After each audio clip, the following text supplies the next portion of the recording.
Aujourd'hui même, parfois, je ne me sens pas légitime.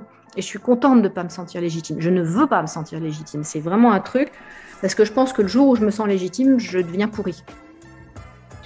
Tout ce qui va être pure technique, ça va être un échec, mais c'est pas ce qui va être le plus douloureux chez moi.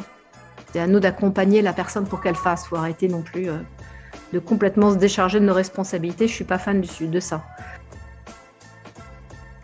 Bonjour à tous, aujourd'hui dans le podcast j'ai le plaisir de recevoir Laurence Raillard-Messier qui est hypno et acupunctrice. On va discuter pendant à peu près 1 heure de tout ce qui a un lien avec la légitimité, l'échec et aussi la responsabilité. Je suis assez contente de recevoir Laurence parce que c'est vrai qu'on voit peu de nanas qui sont connues en hypnose, en tout cas beaucoup moins que les mecs. Du coup je trouve que son point de vue il est vachement intéressant. Encore merci Laurence d'avoir pris ton temps pour discuter avec moi. Il y a un moment dans le podcast, je vous préviens, vous allez entendre son chat qui miaule tout ce qu'il peut derrière. Ça se calme juste après, ne vous inquiétez pas. Je vous souhaite une bonne écoute et n'hésitez pas à nous suivre sur les réseaux, sur Oser se lancer, la page sur Facebook et sur Instagram. Pensez également à télécharger le kit HypnoSafe offert, le kit indispensable à tous les débutants en hypnose pour commencer sereinement et rapidement à pratiquer. Vous le retrouverez sur le site internet oser-se-lancer.com. Bonne écoute. On va dire qu'on commence maintenant, parce que Okay. je ne vais pas publier le Comment on truc. ne voit pas ma tronche, je n'ai pas besoin de me faire belle. Non, c'est bon. Du coup, toi, si tu veux te présenter rapidement, dire un peu ton parcours, quand est-ce que tu as commencé à pratiquer, où est-ce que tu es, pour que les gens puissent te trouver s'ils ont besoin. Ouais. Laurence Messier-Raillard, quand est-ce que j'ai commencé à pratiquer? J'ai commencé avec l'acupuncture probablement l'année de mes 40 ans, donc ça fait 2006, c'est vraiment installé en 2008. Après l'acupuncture, j'ai rajouté l'hypnose parce que j'ai rencontré ça pendant un cours d'acupuncture, enfin de shiatsu. Il y a un mec qui est venu parler de ce qu'il faisait, qui est à Tarbes, qui s'appelle Marc Courcel et qui m'a vraiment super donné envie.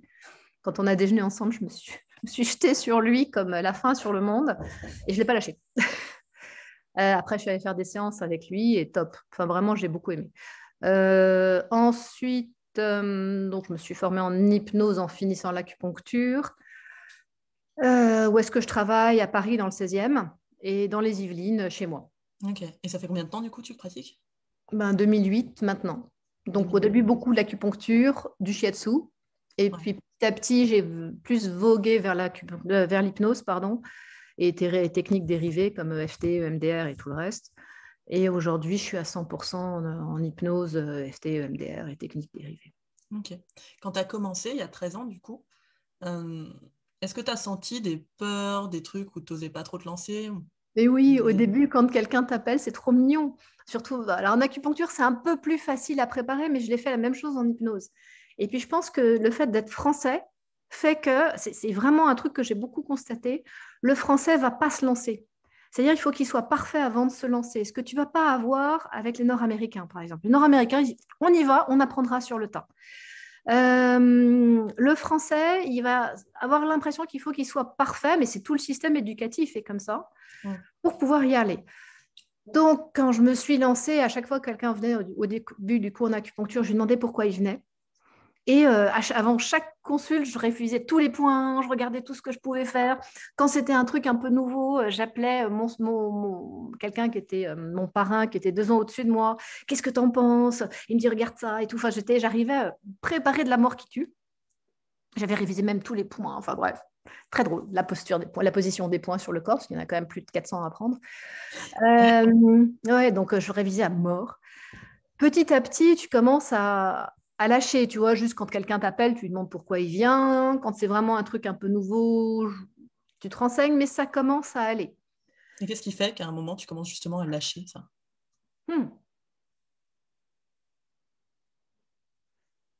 L'expérience, évidemment, mais je crois qu'il y a moins de peur. Tu te sens un peu plus légitime, mais c'est normal de ne pas se sentir légitime quand tu débutes. Et aujourd'hui même, parfois, je ne me sens pas légitime. Et je suis contente de ne pas me sentir légitime. Je ne veux pas me sentir légitime. C'est vraiment un truc, parce que je pense que le jour où je me sens légitime, je deviens pourrie. Tu vois, encore samedi dernier, il y avait sur une dame qui a multiples traumas qui ont duré longtemps. J'étais en train de faire EFT, EMDR, hypnose, enfin, tout mélanger parce que c'est une espèce de pack. J'étais là, je fais, est-ce que je ne suis pas en train d'aborder un truc qui est au-dessus de mes compétences?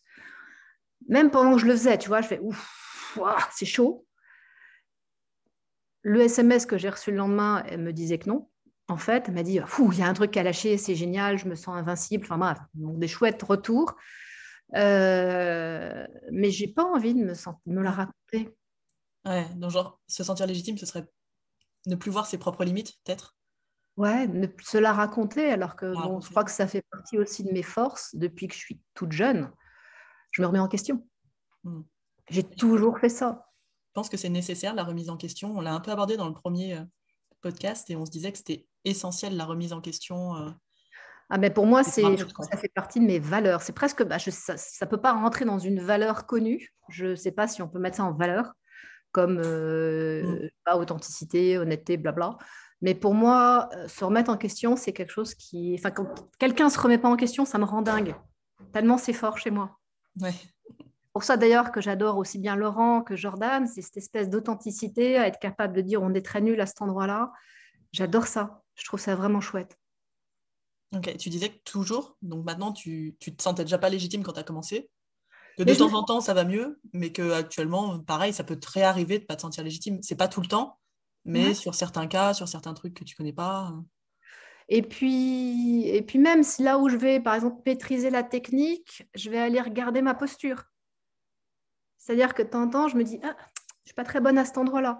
Hier, j'écoutais Romain et Stéphane dans la vidéo qu'ils ont faite pour Philippe Miras. Et je regardais Romain à quel point, Romain, puis on se connaît bien, il est carré, ça roule bien, il maîtrise, mais il maîtrise avec une rigueur qui est vraiment chouette.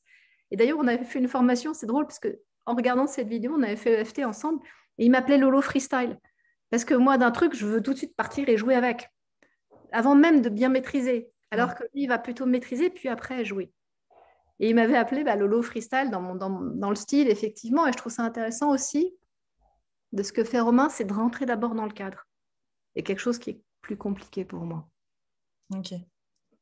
Mais bon, on est parti un peu loin. Du coup, où est-ce que je me suis sentie légitime? Quand est-ce que ça a bougé? Quand tu commences à avoir de l'expérience et puis tu as vu assez de cas pour pouvoir y aller en disant bah non, mais ça je connais, c'est bon, je sais comment il faut faire. Bon, même si ça change parce que tu prends les pouls, comme en hypnose, tu vas quand même poser des questions, que ce soit une abandonnite aiguë, tu vas poser des questions, quoi qu'il arrive, d'où ça vient, comment ça s'est mis en place, etc.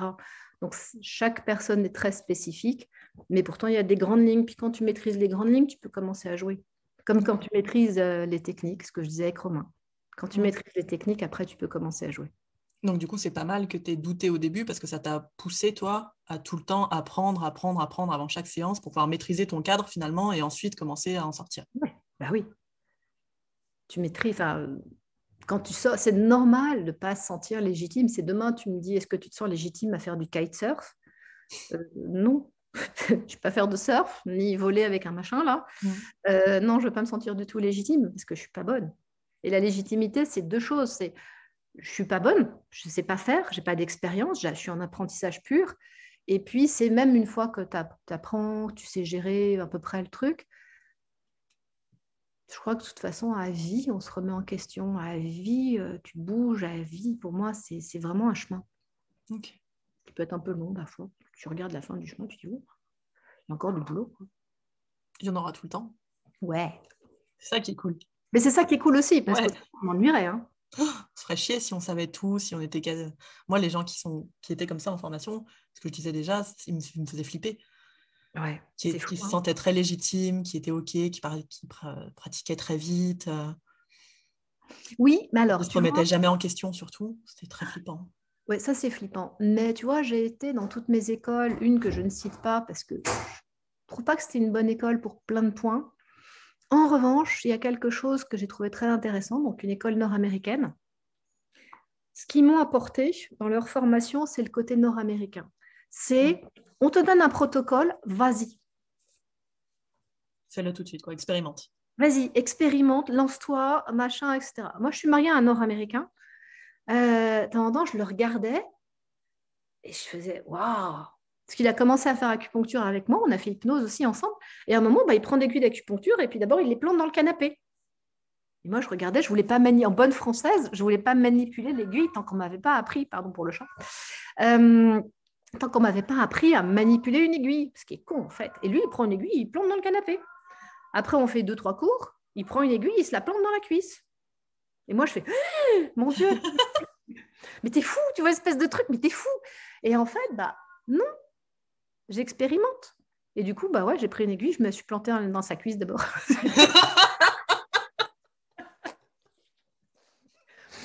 C'est hyper intéressant cette notion que eux ils expérimentent direct et que nous on est en stand-by en mode ça doit être parfait. Alors ça peut pas l'être tant que tu pratiques pas.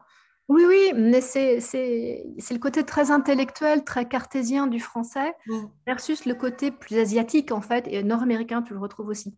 J'avais fait une retraite d'ailleurs bouddhiste dans les différents trucs que j'ai fait, et comment s'appelle le prêtre? Ah merde, comment on appelle ça? Le lama, merci. Le lama, il expliquait, parce qu'on était un groupe, et il disait, vous les Français, intellectuellement, vous êtes super bons. En revanche, en pratique, vous n'êtes pas bons. Nous, on va être très, très bons en pratique, mais intellectuellement, il faut qu'on bosse plus parce que ce n'est pas notre point d'entrée. Et c'était amusant d'écouter, même, tu vois, c'est un lama, donc il y a quand même un petit peu d'expérience dans ce qu'il fait, de voir à quel point on a deux approches qui sont très différentes. En Asie, pareil, dans ce que j'ai compris de l'acupuncture, au début, l'apprenant en acupuncture, il va d'abord... Le chat qui m'agace, pardon. L'apprenant, il va d'abord... regarde, il va balayer, tu vois, juste autour du maître qui pratique l'acupuncture. Et il observe. Après, le maître va lui donner l'autorisation de peut-être de nettoyer les aiguilles. Puis après, il a le droit de toucher les aiguilles. Puis après, il lui fait toucher l'époux. Puis après, il commence à lui expliquer. Tu vois, c'est un apprentissage très, très dans le faire. Ouais, et après, tu commences à rentrer dans le côté intellectuel, de la logique des choses. Et non, les Américains, pour ça, leur éducation, elle est vas-y. Et ça, c'est un côté très sympa pour nous, les Français. Et puis, je pense que ça te permet d'apprendre des trucs que tu n'aurais peut-être pas appris si on te les avait expliqués. Tu vois, d'aller tester toi-même ton truc et ensuite d'en déduire quelque chose, de mettre du sens dessus, etc. C'est intéressant, mais il y a des choses que tu es obligé d'apprendre par l'expérience. Oui, mais j'ai pas non plus envie de planter des aiguilles à quelqu'un et puis voir qu'après il va pas bien, donc c'était pas une bonne idée, tu vois. Non, tu les plantes à ton mari. Oui, ça c'est bien. Voilà. Ça,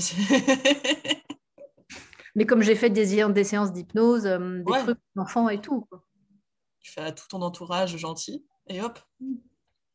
Ouais. Et après, où est la limite entre ce que tu peux faire qui va bien aller et où tu peux te débloquer, tu vois. Je pense qu'après, c'est genre tu testes une lévitation de la main, tu vas pas faire de mal ou tu vois, tu vas pas faire une connerie monumentale. Non, statistiquement, il y a peu de chance. C'est vraiment de la technique pure qu'on teste et qu'on essaye. C'est un protocole, quoi. C'est vas-y, fais une lévitation, fais... Un fouet. Comme j'étais avec Philippe hier. Ouais. Ok. En début de pratique, toi, est-ce que tu avais une peur de l'échec? Et si oui, sur quoi elle se basait? C'était quoi en hypnose, Oui. en tout cas? Oh oui. Ouais. Oh oui. De nouveau, je crois que quelqu'un qui n'a pas peur de l'échec, c'est flippant. Ouais. Et de quel échec, du coup?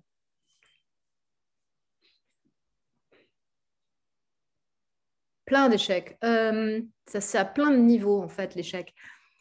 C'est faire mal à quelqu'un, enfin, ne pas faire du bien, tu vois, ou enfin, si je fais rien, déjà, ça me gêne. Parce que quelqu'un a payé et je fais rien, il ne se passe rien pour lui. Alors bien sûr, on sait que c'est la personne qui fait et pas nous, mais bon, quand même, c'est à nous d'accompagner la personne pour qu'elle fasse. Il faut arrêter non plus de complètement se décharger de nos responsabilités. Je ne suis pas fan de ça. Donc, il y a la personne qui ne bouge pas, c'est un moindre mal. La personne qui va plus mal après est venue te voir. Ouais. Ça arrive, que ce soit en acupuncture, en hypnose ou dans n'importe quel truc. Enfin, ça peut arriver. Ça, c'est horrible. C'est juste horrible, quoi. Tu te demandes ce que tu as fait, tu as envie d'abandonner. Enfin, c'est aïe, aïe, aïe. Puis en plus, moi, l'échec, c'est un peu costaud. Donc ça, c'est par rapport aux personnes et puis ensuite par rapport à moi, je suis un peu perfectionniste, voire beaucoup. Donc, ne pas réussir, tu vois, c'est marrant, je dis ne pas réussir et non pas avoir un échec.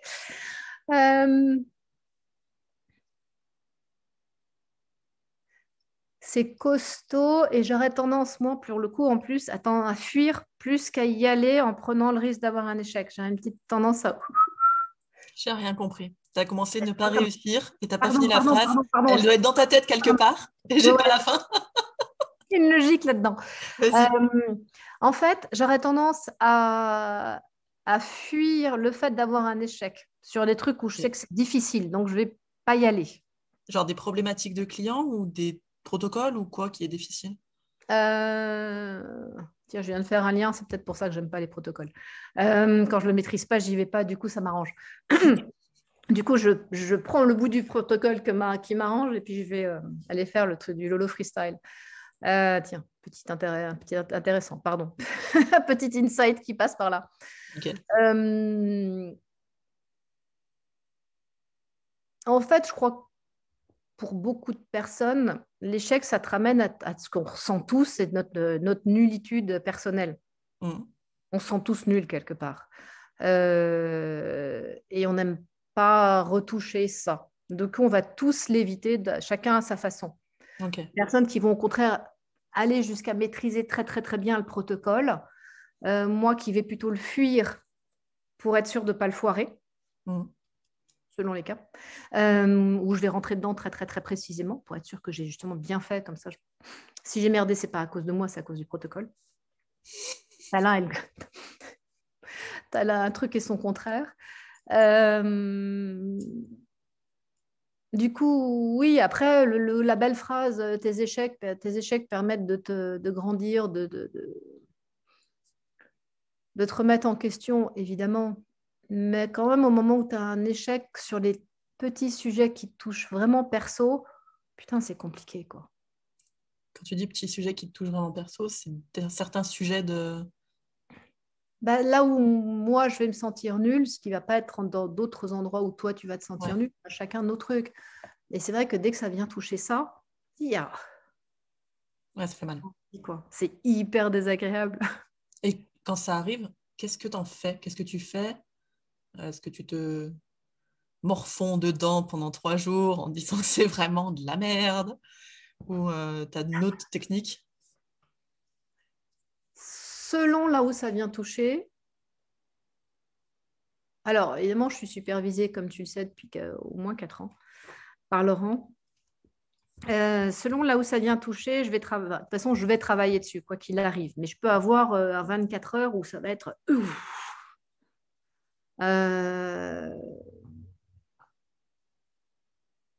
Mais je vais presque toujours le poser en face de moi. Même si à un moment, je vais rentrer en me mettant... Sur les échecs où vraiment ça vient toucher des trucs très, très, très, très perso, genre rejet, etc., etc., je vais vraiment buller. Tu bulles pendant 24 heures. Ouais, je vais me mettre en bulle, je vais dire « Ah, j'aime pas, j'aime pas, j'aime pas », sauf qu'aujourd'hui, j'arrive tout de suite à mettre des mots dessus. Okay. Le gros avantage, c'est qu'aujourd'hui, je fais « Ok, là, c'est en train de taper là-dessus. Okay, ça donc fait en fait, mal. » c'est de la connaissance de toi. C'est-à-dire que tu sais où ça vient taper. Et plutôt que d'être juste dans l'émotionnel, tu sens l'émotionnel et à un moment, tu commences à mettre de l'intelligence émotionnelle sur, bah voilà, là, ça vient taper ça. Je mets de l'intelligence émotionnelle, mais ça peut quand même faire vachement mal. Hein. Ah, mais ça n'empêche pas d'avoir mal, l'intelligence émotionnelle. C'est juste que tu t'en rends compte de pourquoi tu as mal. Ouais, il n'y a pas très longtemps. Et en plus, ce qui est amusant, c'est que j'ai tout de suite rationalisé en me disant, mais j'aurais fait la même chose. Enfin, peu importe, j'avais une mission dans un petit groupe, et puis à un moment, ils ont donné la mission à quelqu'un d'autre pour voir si ça marchait mieux. Ah, j'ai tout de suite ressenti que je me sentais rejetée, donc je pouvais cocher la case rejet, je pouvais cocher comment je me sentais, je pouvais tout cocher. Je savais exactement ce qui se passait. J'avais même la position méta où je pouvais dire, mais j'aurais fait la même chose dans les mêmes conditions. Mais putain, j'étais fâchée. J'étais triste et fâchée, c'était horrible. Et puis après, je l'ai posé avec le groupe en me disant, je sais que je me sens rejetée, mais c'est n'importe quoi. En plus, c'est des thérapeutes, donc autant te dire que je me le reprends direct dans la tronche derrière. Ils m'ont dit, mais c'est n'importe quoi. Je dis, je sais que c'est n'importe quoi. Je suis ouf. Et ça, de le poser dans un truc de formation Ouais, est-ce que ça t'arrive de le poser en séance aussi? Ah oui, tout le Genre temps. quand tu sens que tu es dans l'échec ou que tu n'y arrives pas ou que machin, de le Il n'y a poser pas face à la très personne. longtemps. Il n'y a pas très longtemps, j'ai une femme qui fait du magnétisme, du Reiki ou des trucs comme ça, qui arrive en me disant, ben, moi je fais ça, je suis allée déjà voir des sophrologues, j'ai déjà vu 3 hypnos qui n'ont pas réussi et tout. Et là, je sentais la pression qui montait. Et plus ça allait, en plus, elle avait une posture assez autoritaire, tu vois, pas une posture toute douce en disant, ouais, ça n'a pas très bien marché. Non, non, c'était genre, elle me collait une pression, puis elle me la collait vraiment, hein. Mm. Et moi, à un moment, je l'ai regardée, je fais, je suis en train de me coller une pression avec vous depuis tout à l'heure, c'est un truc de dingue. Et elle m'a regardée, elle me fait, mais non, pas du tout, enfin, c'est pas du tout ce que je veux faire. Je fais, si, si, mais je suis OK, je vous le partage. Parce que là, je suis en train de me coller une telle pression que je ne vais pas être bonne, donc je préfère vous le partager. Puis comme ça, je bosserai mieux après. Et du coup, ça a tout dégonflé. Ouais. Et on a fait une putain de bonne séance. Et à la fin de la séance, tu vois, elle m'a même dit, je savais que c'était vous que je devais voir, je l'avais ressenti, fallait. Et du coup, ça m'a fait, tu vois, je me suis dit, ouais, bon, ça vient de Laurent aussi, hein, de partager. Mais ça m'a fait du bien de dire, oula. En revanche, il y a d'autres moments où j'ai partagé un truc et je me demande, je n'ai pas la réponse. Si ça n'a pas foutu le bordel dans la séance, c'est-à-dire qu'à un moment, quelqu'un m'a dit quelque chose, moi, ça m'a touché super fort émotionnellement, parce que elle travaillait à tout ce qui est sauvetage de la terre, pour faire court, sauvegarde de l'écologie, etc. Et du coup, moi, j'ai eu les larmes qui sont montées aux yeux. Elle m'a dit, ouh là là, et j'ai fait, je suis désolée, je suis super touchée, mais c'est OK pour moi d'être là. Et je pense qu'elle, pour le coup, c'était pas OK. Et du coup, c'est intéressant quand même de voir que pour elle, c'est pas OK Elle est parvenue qu'un après. peu te soit touchée. Et tout. Elle est parvenue après. Mais peut-être qu'elle est parvenue parce qu'elle n'a pas le temps ou qu'elle n'a pas pris le temps, tu vois. Mm. Donc, je saurai dans un an si elle reviendra jamais. Et là, je me dis, OK, à cet endroit-là, c'était pas juste si, c'était juste parce que j'étais hyper touchée par ce qu'elle faisait, que je trouvais ça génial et que ça m'a fait monter une grosse émotion toute pas contrôlée. Donc, je suis OK avec ça. Et je lui ai dit que j'étais OK avec ça. Mais elle, ça l'a un peu désarçonnée, qu'elle a un peu de pleurs, tu vois.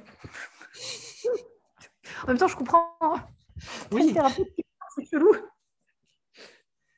OK. Donc du coup, je rebondis parce que là, tu es en train de me raconter les fois où tu as pu poser en séance. En fait, toi, ta technique, c'est il se passe un truc pour moi, je me connais, donc je sais où ça tape, Ouais. et je le pose. Et Mm. du coup, où ça va. Ou au Et en pire, je plus, me du le coup, je fais de pose. la supervision, tu m'as Voilà, dit. où je me le pose toute seule, c'est-à-dire que de temps en temps, je me rends compte qu'à cet endroit-là, je suis pas correcte et je vais le faire effectivement, je vais le poser en supervision. Voilà quoi. Mm. Hyper important, la supervision pour ça. Oh, oui. C'est Oh, oui. essentiel. Ben, quand je vois tout ce que Laurent a pu m'apporter depuis toutes ces années, et puis de temps en temps, je vais voir d'autres personnes avec lesquelles je vais bosser. Tu vois, bah, ça peut être des thérapeutes. Hein. Je vais bosser parfois avec Emmanuel, je vais bosser avec d'autres personnes, justement. Mm.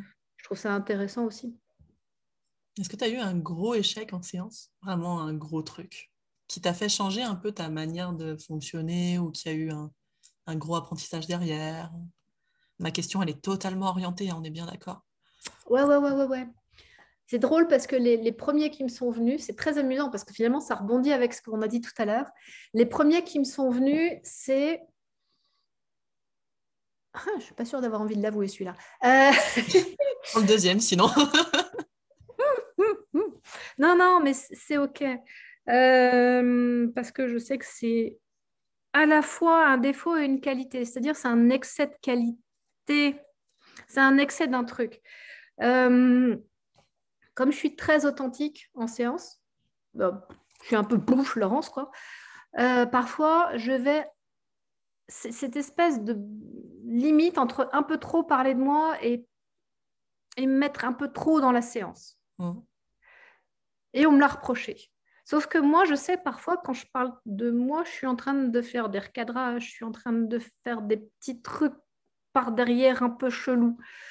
Euh, du coup, maintenant, ce que j'ai rajouté quand comme je parle de moi dans la séance, tu vois, de mes expériences, des trucs, machin, je dis, je sais qu'on parle de Laurence, mais globalement, on s'en fout. Je partage juste ce que je vis avec vous.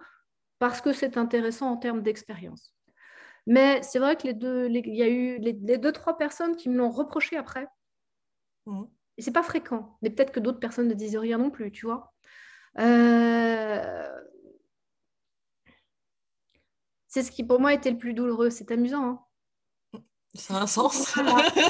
Donc, c'est qu'il y a quelque chose qui m'ennuie là, à partir du moment où c'est douloureux pour moi. À contrario, j'ai plein de clients. J'ai plein de clients qui me disent c'est génial parce qu'avec vous, on a l'impression de partager vraiment quelque chose. On avance ensemble. Et c'est ma façon de bosser. Je me suis pas mal posé de questions. Je suis en train d'essayer de parler un peu moins de moi. Tu vois, j'écarte ça. Mais c'est vrai que ça fait partie un truc à régler encore. Là-dessus que moi, il faut que je bosse. D'ailleurs, il faudrait que je m'enregistre une dizaine de séances et que je les regarde derrière. Parce que je pense que je vais me le prendre dans la tronche, mais en même temps, je le sais déjà en séance. Donc, c'est ça. Et pour moi, quand on me dit et c'est drôle parce que c'est ça qui me touche. Ouais, ok. Donc, en fait, quand ça te touche, c'est là que c'est toi, tu vois un échec. Ouais. Alors que autrement, oui, dès que c'est technique, dès que je n'ai pas été très bonne, je vais rentrer en me disant, je n'ai pas été bonne techniquement, qu'est-ce qu'il faut que je bosse? Là-dessus, ça va. Tout ce qui va être pure technique, ça va être un échec, mais ce n'est pas ce qui va être le plus douloureux chez moi. Ok. Mais c'est hyper intéressant parce que du coup, si c'est de la technique, tu vas aller bosser dessus. En même Ouais. temps, comme sur l'émotionnel d'ailleurs, mais quand il Ouais. arrive, tu te bloques pas, toi. Tu dis, bon, alors, attends, qu'est-ce qu'on en fait? On fait quoi? Ah, mais il y a des moments, c'est dur de ne pas se bloquer. C'est très rigolo. On peut se bloquer pendant un temps. 2 Ouais, jours, c'est ça. sous ta couette. Tu vas te foutre sous la couette C'est ça. et tu vas faire C'est pas juste. c'est pas le pas juste, c'est pas ça qui vient. C'est putain, je suis pas bonne, c'est horrible, je suis pas bonne à cet endroit-là, c'est horrible. Je me sens trop, trop, trop mal, tu te mets sous la couette, tu as envie de te cacher. Et puis ça passe. Je l'avais fait, ça. Il y avait un groupe où j'ai pas réussi à m'intégrer, ce qui est très rare. Et un jour, je l'avais posé en covision, où je suis arrivée en me disant, j'arrive pas à m'intégrer dans ce groupe, c'est compliqué. Ce qui m'arrive pas souvent. Il y a toujours des moments dans le groupe, j'arrive toujours à m'intégrer dans des groupes. Puis ça fait partie justement de mes forces. Et là, j'y suis pas. Ça a commencé à bien aller, ça a débloqué, du coup, ça. Bref, peu importe. Je pense que le Covid, enfin le confinement, le fait de passer en visio a fait que. Bref, en tout cas, c'est l'histoire que je me raconte. Aller dans un groupe régulièrement dans lequel je ne suis pas intégrée, putain, c'est dur pour moi. Et du coup, j'ai bossé sur t'es pas intégré, tu te fous au fond de la classe, tu fermes ta gueule, ce qui n'est pas très simple pour moi. Tu te tais et tu dis rien. Je t'écoute. Et tu dis rien. Punaise que c'était dur. C'était génial parce que je t'entends, il y avait des trucs auxquels j'avais la réponse ou des trucs comme ça. Tais-toi. Et souvent, je m'amuse là-dessus. J'ai joué justement dans ce truc-là. Ça a été un vrai apprentissage pour moi. Tais-toi. C'est marrant que tu le prennes. Je trouve l'idée hyper intéressante et que j'utilise aussi, c'est de le prendre comme un jeu. Oui. Le truc qui te met mal, de le dire, bon, bah ouais, ok, ça me met mal, bah vas-y, on va jouer avec. Ouais. Mais je trouve que c'est que des. Pour moi, de toute façon, tout ce qui me mal, il faut que j'aille. Moi, je vais toujours fouiller dans ma merde. Donc, c'est nouveau, c'est ce que je disais. Je crois que. Ouais, maintenant, avec tous les clients que j'ai, je pense que finalement, j'ai pas une enfance si malheureuse que ça. Mais j'ai pas une enfance très rose. Et bon, aujourd'hui, c'est très relatif, tu vois. De temps en temps, j'entends des trucs. Waouh. Ce qui m'a permis de m'en sortir, ça a été de me remettre en question, de bouger, d'apprendre, d'avancer, d'avoir des thérapeutes chouettes dans mon monde, d'apprendre tout le temps. Du coup, et de jamais m'arrêter là-dessus. Du coup, c'est vrai que c'est un jeu. J'ai le vertige, je me dis, ok, je vais bosser avec Adrien, parce que je vois qu'Adrien fait la chute libre là. Du coup, je me dis, bon, ok, je vais bosser avec quelqu'un qui gère le vertige, de fait. Je vais voler en parapente derrière. Ouais.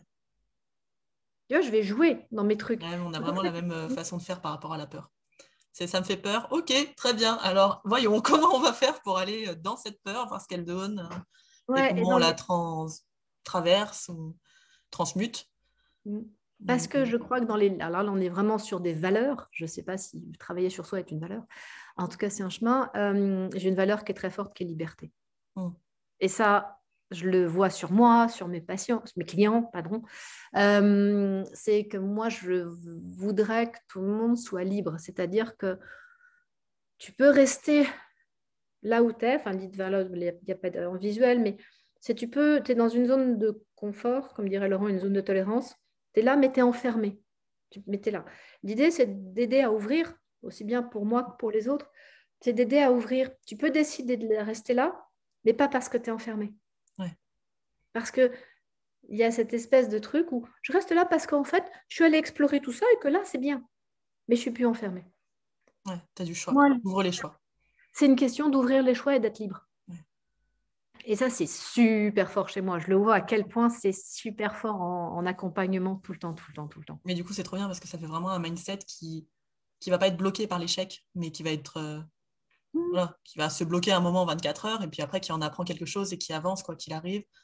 Et je vois à quel point la connaissance de soi et le fait d'avoir vu des thérapeutes pour toi, de faire de la supervision, des trucs comme ça peut aider aussi, quoi. Tu vois, c'est marrant, quand je parle du groupe, en fait, ce que je ressentais, c'était encore rejet. Hein. Mm.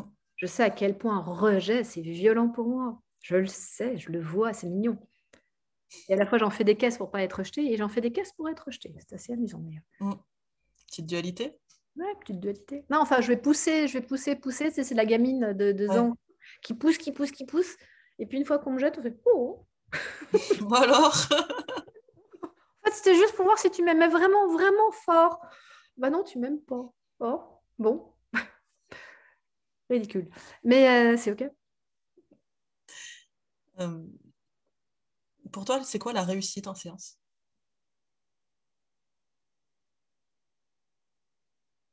Oh, belle question.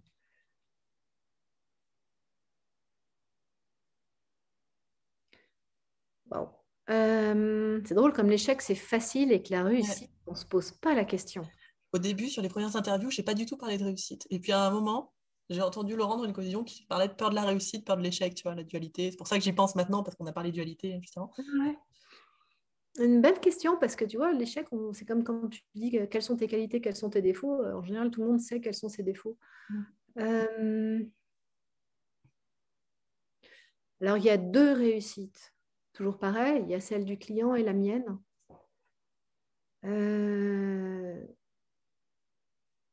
Même si je sais que de nouveau, beaucoup de personnes ne sont pas d'accord là-dessus, que c'est le client qui fait tout, etc.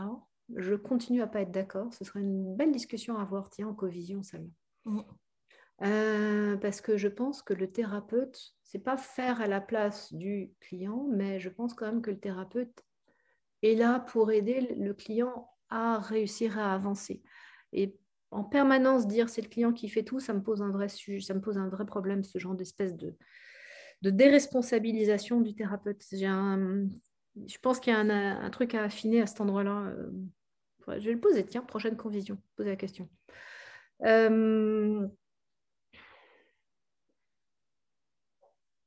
La réussite, c'est quand quelqu'un arrive avec un truc où ça ne va pas Mm. et il ressort et ça va mieux. Donc ça, c'est pour le client. Voilà. Lui, il a réussi à passer à travers ça et je l'ai accompagné à cet endroit-là. Et tu mets ça sur un nombre de séances ou on s'en fout et de toute façon, quoi qu'il arrive, tant qu'il y a un truc qui change, c'est bon. Je m'en fous. Ok. On n'est pas Vraiment. sur il faut que ça se change en une fois alors. Bah, pas moi, non. Plus moi. D'abord parce qu'effectivement, au bout de 13 ans, si j'en étais encore là, ce serait vraiment c'est que j'aurais pas compris quelque chose. Mais c'est intéressant parce que tu as été à ce moment-là où on pense qu'il faut qu'en une de séances, ça ait bougé tout, quoi. On te vend dans Et toutes c'est les vrai, écoles. c'est vrai. Punaise! On te vend une toute puissance, mais même en acupuncture, hein. Mm. On te vend une toute puissance, on te vend, même en acupuncture, on te vend l'aiguille, le fantasme de l'aiguille unique que tu vas poser et qui va tout débloquer. On te vend, papa, on te vend tous les métiers, on te vend une toute puissance phénoménale.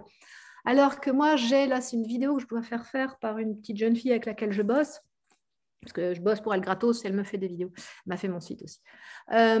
C'est vraiment, alors, tu vois, tu sens visuel, mais l'idée, c'est que je vais mettre du pied de chaise parce que ça parle plus que des caplas, mais tu as un capla qui est le symptôme qui est horizontal, puis tu as plein de caplas qui sont en dessous. À chaque fois que la personne va bosser sur elle, il y a des caplas qui vont tomber. Parfois, il va rester que le central, donc on a l'impression que le symptôme est encore là. Et le capla central peut tomber avec juste une discussion dans un bistrot avec un pote en étant bourré. Enfin, tu vois, en plus, le dernier qui tient encore tout le système, il peut être sur un truc très con. Et pouf, ça s'écroule. Il m'arrive d'avoir des clients qui me disent « Oui, ça n'a pas marché, mais je sais que j'ai fait tomber un capla. Je sais que j'ai amené des bonnes questions. Je sais que y en a qui ne vont pas revenir parce que je leur ai expliqué que la perte de poids, le sujet n'était pas la perte de poids, mais que si elle perdait du poids et qu'elle se rendait compte, parce que je pense à une patiente, c'est un exemple que j'aime bien, mais elle est venue, c'était les si alors de Laurent. Si, alors ça va se passer. Et elle vient, elle me dit, non mais si je suis mince, du coup, aux soirées business de mon mari, tout le monde va me parler. On ne me parle pas parce que je suis grosse. Et je lui ai expliqué que, attention, parce que si on n'allait pas travailler sur le fait qu'elle comprenne pourquoi on ne lui parlait pas, ou etc., il y a des grosses à qui on parle. Oui. Je te le fais court parce qu'on est entre thérapeutes, mais peut-être qu'on ne lui parle pas parce que c'est une grosse conne, quoi. Non, mais tu vois. J'aime beaucoup. Et en fait, elle met ça sur le poids. Sauf que si elle mincit et qu'on ne lui parle pas, c'est extrêmement violent pour elle. Et plutôt aller travailler sur qu'est-ce qui fait, qu'est-ce qu'elle dégage comme énergie, parce que tu as toujours une petite grosse à qui tout le monde parle. C'est pas parce que tu as des grandes jambes minces, des gros nichons. Oui, évidemment, les mecs, ils vont quand même plus parler à des nanas comme ça. Mais on va quand même revenir à du basique. Mais il y a des nanas très, très avenantes qui sont rigolotes, des petites rondes, pas jolies, mais tout le monde va leur parler quand même. Parce que tu dégages une belle énergie. C'est clair que c'est plus facile d'être jolie. Mais du coup, je l'ai emmenée à regarder ça, cette partie du sujet. Et elle m'a dit, non, mais moi, je veux juste mincir. Je dis, OK, si vous voulez juste mincir, mais ce n'est pas moi qui vous accompagnerai là-dessus. Parce que je pense qu'il y a vraiment un autre sujet à aborder. C'est qu'est-ce qui fait que vous vous racontez cette histoire. De nouveau, je te le résume, je l'ai fait beaucoup plus finement, pas à la mode bourrin, mais un peu plus finement pour l'amener à regarder ce qu'il y avait derrière, ce qu'elle imaginait qui allait se passer derrière sa perte de poids. Si je maigris, alors tout le monde va me parler. Non. Et en plus, elle était, entre guillemets, vieille, mon âge, quoi, genre. Et elle disait qu'il y avait des nanas qui avaient genre 30 ans, des gros nichons, des grandes jambes fines, machin. Et elle se met en compète avec ces gens-là. Non, c'est pas la perte de poids qui va faire que ça bouge. Okay. Tu vois, donc mais je sais que ce jour-là, elle n'est pas revenue parce que dans sa tête, elle voulait ça. Mais moi, je sais OK parce que je sais que je lui ai dit un truc qu'elle avait besoin d'entendre. Ouais, donc tu es OK avec le fait que ça puisse, que je t'ai coupé tout à l'heure, désolé, pardon, que ça puisse prendre plusieurs séances et qu'on n'est plus sur un truc de toute puissance de il faut une séance et répondre en plus aux symptômes du client, quoi. Non. On ne répond pas aux symptômes du client. Si le symptôme du client, s'il y a 30 caplas, ça ne va pas bouger avec... Enfin, le symptôme, ça ne va pas marcher. Tu vois, c'est pareil, tiens, très joli exemple. Si je maigris, je vais pouvoir trouver un mec. Une plus jeune, trentaine d'années, 35, 30-35. OK. Et moi, je posais la question, ça s'est passé comment vos histoires de mecs avant? Oh, c'est une catastrophe, j'en ai chié, c'était horrible, ils étaient tous horribles avec moi, que des histoires catastrophiques d'amour. Tu m'étonnes que tu n'arrives pas à maigrir. Qui a envie de se trouver un mec dans ces moments, tu vois, qui ça passe mal? Son expérience était que bah des oui. Tu valides le fait d'être en surpoids, tant mieux. Tu ne trouves pas voilà. Tu trouves personne, quoi. Du coup, et en plus, pareil, de nouveau, il y a des filles rondes qui se trouvent des mecs. Hein. Tout à fait. Donc, ce n'est pas le sujet. C'est qu'en étant ronde, elle n'allait pas chercher de mec et je me protège émotionnellement. Tu vois, donc c'est intéressant de ne pas travailler sur le symptôme. Après, parfois, oui, tu travailles sur le symptôme et c'est OK. Parce que ça donne aussi une ouverture Ah, tu peux travailler pur sur le symptôme en prévenant que peut-être qu'il y aura un truc à bosser derrière. Moi, ça peut aussi amener un symptôme, ça peut changer parfois un peu vite. Et donc, du coup, ça peut aussi faire prendre confiance à la personne sur son changement. Exactement. Tu Donc, regardes dans... tu as des symptômes qui deviennent des habitudes. Donc, c'est même plus des symptômes, c'est que c'est une habitude, c'est là, c'est ancré. Ouais, c'est un comportement. C'est parce que Philippe disait pas comportement hier, c'est pour ça que je suis avec le mot. Mais ça, c'est toujours pareil. Parfois, comment il s'appelle? C'est Erickson, comment il s'appelle? Comment il s'appelle, le vieux, là? Oui, Erickson. Non, je pense pour son livre, en fait. C'est dans Ma voix t'accompagnera. Il explique un moment, genre, je ne sais plus exactement le cas, mais il travaille sur des symptômes. Alors, il travaille en hôpital psychiatrique, mais il travaille sur des symptômes sur une personne. Et comme le symptôme bouge, la personne commence à adhérer au fait qu'il peut bouger. Alors, son patient, ce qui est cool pour Erickson dans ce cas-là, c'est que son patient ne peut pas se barrer. Tu vois, Oui. c'est pas à lui de revenir ou pas de venir. Il est enfermé dans l'hôpital psychiatrique. Donc, il est coincé. Donc, il sait que aussi, il va pouvoir le revoir et continuer à bosser. Mais parfois, tu travailles sur un symptôme, le symptôme bouge, du coup, la personne, elle commence à adhérer au travail qui peut être fait. Et ça, c'est chouette aussi. On se perd. Je suis en train de me dire que j'étais sur la réussite tout à l'heure. Ça reste Pardon. super intéressant. Donc, non, t'excuses pas, c'est trop bien. J'adore cette interview. Euh, Euh, la réussite. on était sur la réussite. C'était donc la réussite de ton client d'avoir bougé quelque chose. Et La tu m'as dit, il y a réussite aussi ta réussite à toi. Tu m'avais dit, il y a deux réussites. Il y a celle de ton client et la tienne. Mais celle de mon client, ça peut être aussi justement d'avoir dit Ok. quelque chose où je sais que ça va bouger à long terme. Ok. J'ai pas besoin j'ai plus besoin. Au début, Une oui. validation. Maintenant, tu as besoin d'une validation. Mm. C'est OK. Après, ma réussite, c'est de temps en temps quand moi je sais que j'ai fait une bonne séance. Je Ok. sors de là, je me suis fait, ouais, c'était bien, là, j'ai bien bossé. Tu vois, et même si l'autre, il n'est pas content, je m'en fous. Je me disais, attends, j'ai bien bossé, pourquoi il n'est pas content? Bah justement, parfois, c'est parce que j'ai bien bossé qu'il n'est pas content. Souvent d'ailleurs. C'est que je suis allée taper, alors peut-être qu'il n'était pas prêt, peut-être qu'il n'avait pas envie de bouger, ou peut-être qu'il n'a pas envie de bouger, du coup, lui, il trouve que j'ai pas bien bossé. Enfin, après, il y a 1500 raisons derrière. Mais non, non, je suis super. Maintenant, il y a un truc qui est super OK là-dedans. Comment, Je sais que j'ai bien bossé à cet endroit-là. comment tu l'as développé ce truc? C'est l'expérience qui a fait que le nombre de séances, le ras-le-bol de se mettre la pression, c'est quoi qui a fait qu'à un moment, tu arrives à reconnaître que là, c'est cool, quoi. L'expérience, oui. Euh, En fait, ouais, c'est quand tu as cette espèce d'état de flow que Laurent décrit assez bien. C'est qu'à un moment, tu fais, tu sais pas, c'est plus toi qui fais, c'est ton expérience qui fait. Tu vois, il y a plus, Laurence en tant que tel est parti loin. Mm. Comme quoi, c'est intéressant, de nouveau, si on prend le début du truc tout à l'heure. Laurence est parti et c'est quelque chose qui fait à travers moi. C'est l'expérience, je suis là, je guide, machin, mais je suis juste quelqu'un qui va affiner ce qui se passe en face. T'es plus là. T'es là tout en n'étant pas là. Enfin, c'est très chelou comme méta. C'est marrant. Alors, j'aime beaucoup comme tu l'expliques.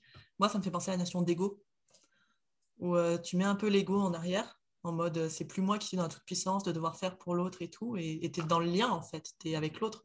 Donc oui, tu vas mettre les trucs au bon endroit, au bon moment. Ouais. C'est plus fluide. C'est plus fluide, c'est vraiment ça. C'est comme, mais tu le trouves en acupuncture, en shiatsu, il m'est arrivé de faire, et là, pareil, je suis assez bluffée, sachant que c'est pas moi qui ai fait. Pas moi au sens. La partie, enfin, l'ego, pour moi, c'est pas un truc à foutre à la poubelle, c'est une question de réglage. C'est la partie matérielle de mon âme. Donc, il faut quand même que ce truc-là, il supporte On a mon âme. besoin. Hein. C'est mon véhicule, tu Ouais. vois. C'est si l'ego prend le dessus, si la partie matérielle prend le dessus, que c'est un problème. C'est juste, pour moi, c'est pour ça que l'ego, attention à la façon dont on l'emploie. J'ai fait une séance en shiatsu un jour, j'étais plus là. Je ne peux pas expliquer. C'est-à-dire que j'avais les yeux fermés, mes mains bougeaient toutes seules, et je ne voyais l'autre avec les yeux fermés que comme un, très chelou ce que je veux dire, comme un être d'énergie. C'est-à-dire que je bossais avec juste l'autre en énergie. Alors, c'était effectivement un protocole, un kata, comment ça, un truc que je faisais automatiquement. Et donc, je travaillais et vraiment, l'autre était de l'énergie. Et moi, j'étais plus là. C'était très bizarre. Mais ça, je n'arrive pas du tout à le commander. Ça m'énerve d'ailleurs. Parce que ces états de flow, ils viennent poup comme ça. Ouais. Et ça, ce serait sympa d'arriver à se connecter plus souvent à ça. Mais bref. Et je travaille du coup sur cette femme qui vient.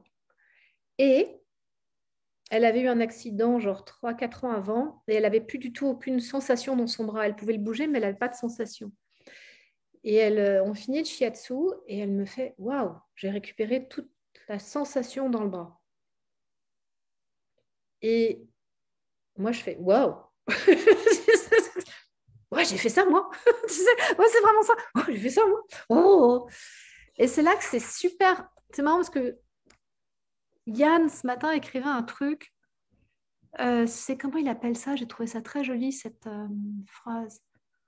C'était la toute puissance. Je ne sais plus quelle était l'expression qu'il a employée sur Facebook, mais je trouvais ça joli.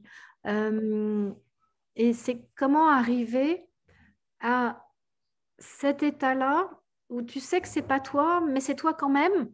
Et du coup, arriver à se détacher de la fierté, je mets la fierté mal placée, d'avoir fait ça.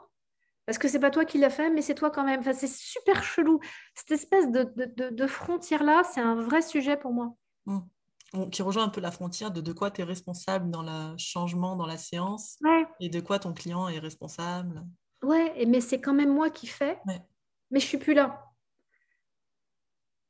Et on va le décrire en état de flow, mais oui, aujourd'hui on met le mot de flow et c'est vrai que c'est ça. Quand est-ce qu'il y a un moment où tu as cette espèce d'état? Je ne sais pas, il y a un truc qui me dérange là-dedans. Enfin, je vais te retrouver le mot de Yann parce que je le trouve intéressant ce matin. L'orgueil de la lumière. C'est ça que je trouve très beau. J'ai trouvé c'est le truc qui m'a parlé ce matin. Ouais. Tu vois, c'est que à la fois, tu as envie que ce soit toi en tant que petit ego, là je parle de petit ego qui ait fait ça, et en même temps, c'est pas toi qui l'as fait. Et quelque part, ça fait chier que ce soit pas toi qui l'ai fait. Parce qu'on aimerait bien. Hein? Parce qu'on aimerait bien pour notre petit Et ego, voilà, justement. c'est cette espèce de truc que j'arrive pas à... J'arrive pas à cet endroit-là à équilibrer ça. L'orgueil de la lumière. Je trouve ça très, très, très joli et ça me parle vachement. Il y avait Julie sur le premier podcast qui m'avait dit un joli terme qui, je trouve, ressemble, c'était l'ivresse de la réussite. Oui, la jouissance, moi, j'irais Ouais. presque. Tu vois, jusqu'à... Ouais, ça a encore plus... Oui, oui. Je trouve que ça rejoint un peu ce truc. Ouais. Mais c'est... ce qui est étonnant, c'est qu'effectivement, que ce soit en acupuncture, en shiatsu, où là, on est vraiment sur quelque chose de très matériel, puisque tu poses. Tu l'as aussi, donc ces états de flow où c'est plus toi qui parles. Ça fait chier que ce soit pas toi, quoi. C'est un peu toi quand même. Oui, mais le C'est problème, à c'est travers pas... ton corps. Oui, mais quelque part, mais c'est pas moi qui l'ai fait, ça fait chier. Tu vois, tu peux pas t'enorgueillir. Du coup, je reviens au terme Ouais. de Yann. Tu peux pas t'enorgueillir du truc. C'est... ouais. Alors que c'est toi, mais c'est pas toi. Je pense que le jour où j'ai réglé ça, moi, je vais avoir gagné un truc très, très, très fort là-dessus. Mais je sais que c'est un de mes chantiers très puissants. Et je pense que c'est quelque chose que tu vois, pour des débutants, je sais pas si ça parle. Non, non, non, non, je pense pas que ce soit un truc C'est de... au bout d'un moment où, justement, quand tu as une espèce d'exploitation, le flow, je pense que c'est que tu es dans un domaine d'expertise. Donc, forcément, il y a des choses qui lâchent et où tu peux plus rentrer dans l'automatisme. Ouais, mais on est sur un domaine spirituel aussi à cet Ouais, endroit. voilà, c'est ça. Mon sens, Mais du coup, ça veut dire que tu as lâché les attentes. Bah, tiens, il faut que je réussisse ma lévitation de la main, quoi.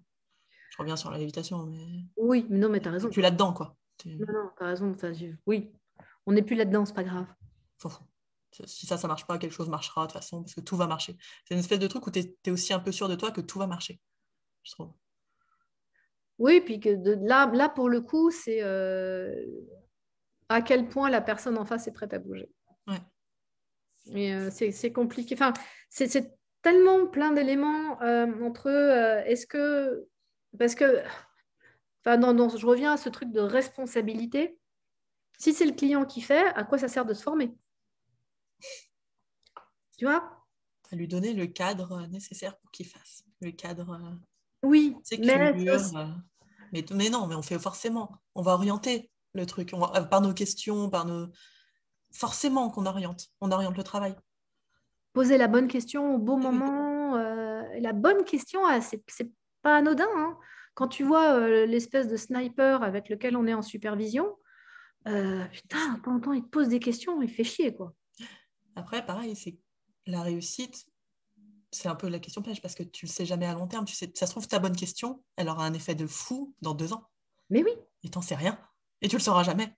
Alors, tu commences à savoir maintenant. C'est-à-dire que de temps en temps, comme je te disais, avec Ouais, l'instinct. sur l'instinct, et puis tu vois le si alors.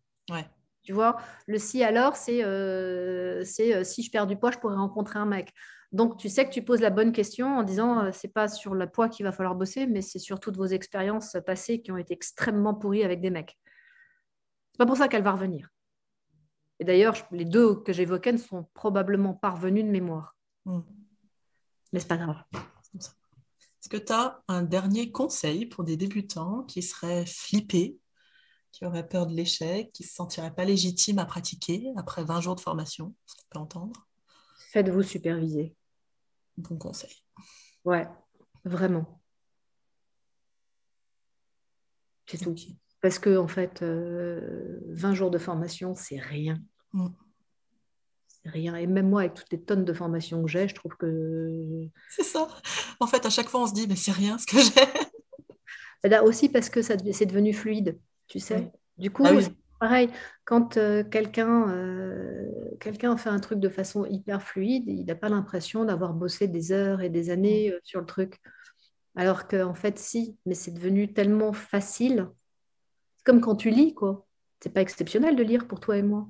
Mm. Tu vois, on prend un bouquin, on lit. Normal. Du coup, on trouve pas ça que c'est compliqué. Alors qu'en fait, quand on est petit, qu'on a 6 ans et qu'on apprend à lire, c'est super dur, quoi. Ouais. Donc, ouais, c'est la même chose. Puis même, tu prends Michel Wozniak qui fait de la lecture rapide. Mm.